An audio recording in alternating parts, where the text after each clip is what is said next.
Hi friends, എല്ലാവർക്കും പുതിയൊരു വീഡിയോയിലേക്ക് സ്വാഗതം.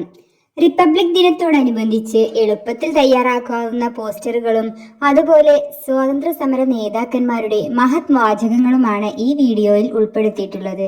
വീഡിയോ കൂട്ടുകാർക്ക് ഇഷ്ടമാണെങ്കിൽ ലൈക്ക് ചെയ്ത് ചാനൽ ഒന്ന് സബ്സ്ക്രൈബ് ചെയ്യണേ.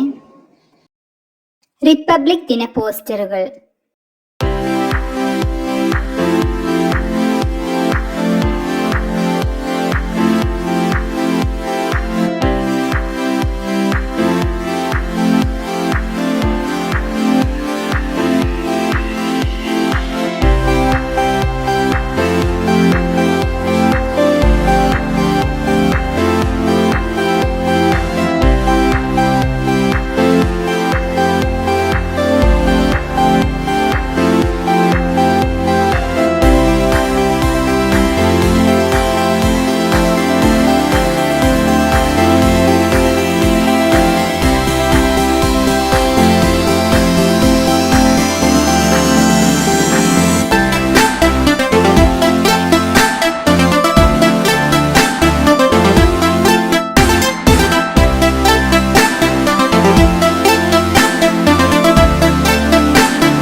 സമര നേതാക്കളുടെ മഹത് വചനങ്ങൾ. ആദർശങ്ങളും ലക്ഷ്യങ്ങളും തത്വങ്ങളും നാം മറക്കുമ്പോൾ മാത്രമാണ് പരാജയം സംഭവിക്കുന്നത്. ജവഹർലാൽ നെഹ്റു. ആദ്യം നിങ്ങളെ അവർ അവഗണിക്കും, പിന്നെ പരിഹസിക്കും, പിന്നെ പുച്ഛിക്കും, പിന്നെ ആക്രമിക്കും. എന്നിട്ടായിരിക്കും നിങ്ങളുടെ വിജയം. മഹാത്മാഗാന്ധി. എൻ്റെ സാമൂഹ്യ ദർശനം 3 വാക്കുകളിൽ സംഗ്രഹിക്കാവുന്നതാണ്: സമത്വം, സ്വാതന്ത്ര്യം, സാഹോദര്യം. Doctor BR Ambedkar. നിങ്ങൾ എനിക്ക് രക്തം തരൂ, നിങ്ങൾക്ക് ഞാൻ സ്വാതന്ത്ര്യം തരാം. സുഭാഷ് ചന്ദ്രബോസ്. എൻ്റേത് മാത്രമായ ഒരു സ്വപ്നം എനിക്കില്ല, ഉണ്ടെങ്കിൽ ഒന്ന് മാത്രം. എന്തിനു വേണ്ടിയാണോ ഞാൻ ജീവൻ വെടിയുന്നത് അതിനുവേണ്ടി നിങ്ങൾ പോരാടുക. അഷ്ഫാഖുള്ള ഖാൻ. ഒരു വ്യക്തി മരിച്ചേക്കാം, എന്നാൽ ആശയം മരണശേഷം നിലനിൽക്കുകയും ആയിരങ്ങൾക്ക് ജീവൻ നൽകുകയും ചെയ്യും. സുഭാഷ് ചന്ദ്രബോസ്. സ്വരാജ്യം എൻ്റെ ജന്മാവകാശമാണ്, ഞാനത് നേടുക തന്നെ ചെയ്യും. ബാലഗംഗാധര തിലകൻ. ഇനിയും നിങ്ങളുടെ രക്തം തിളക്കുന്നില്ലെങ്കിൽ നിങ്ങളുടെ ഞരമ്പുകളിൽ ഓടുന്നത് വെറും വെള്ളമായിരിക്കും. മാതൃഭൂമിയുടെ സേവനത്തിന് വേണ്ടിയല്ലെങ്കിൽ പിന്നെന്തിനാണ് യുവത്വം? ചന്ദ്രശേഖർ ആസാദ്. ബോംബുകളും തോക്കുകളും കൊണ്ട് വിപ്ലവം നടത്താനാവില്ല. വിപ്ലവത്തിന്റെ വാൾ മൂർച്ച കൂട്ടേണ്ടത് ആശയങ്ങളുടെ ഉരക്കല്ലിലാണ്. ഭഗത് സിംഗ്.